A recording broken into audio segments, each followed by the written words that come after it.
মানবকণ্ঠ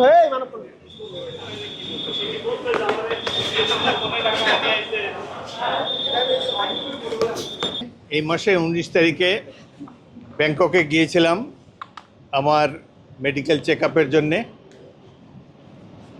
গতকাল আমার medical checkup শেষ হয়েছে, সেই কারণে আমি দেশে চলে এসেছি। আপাতত এর বেশি কিছু বলার নাই। সবাইকে ধন্যবাদ।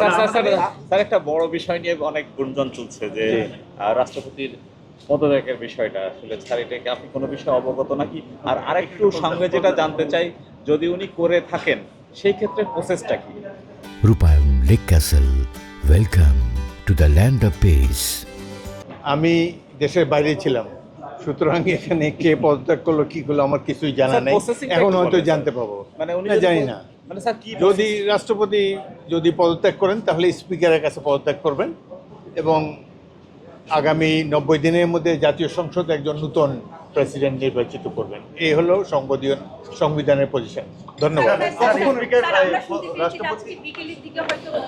আপনারা যেরকম শুনেছেন আমি সেরকমই শুনেছি। তিনি পদত্যাগ করলে সেই অনুযায়ী তারপর যে ভ্যাকুয়ামটা থাকে সেই জায়গাতে আপনি এটা তো অনুমান নির্ভর প্রশ্ন, সুতরাং উনি কি করবেন না করবেন আমি জানি না। রাষ্ট্রপতি দেশের প্রথম ব্যক্তি। আসার কথা ছিল 26 তারিখে।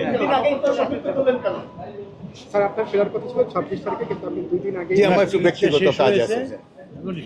রাষ্ট্রপতি পদত্যাগ করলে আমার মেডিকেল চেকআপ যেহেতু শেষ হয়েছে সেই জন্যই আমি এসেছি। রাষ্ট্রপতি পদত্যাগ করলে তো পরবর্তী দায়িত্ব আপনার উপরই পড়বে সংবিধান অনুযায়ী।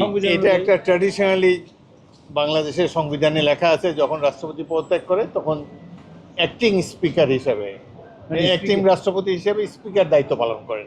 বাট মূল রাষ্ট্রপতি নির্বাচন করে জাতীয় সংসদ, সেটা 3 মাসের মধ্যে করতে হয়। এটা হলো সংসদের পজিশন। Thank you. ধন্যবাদ।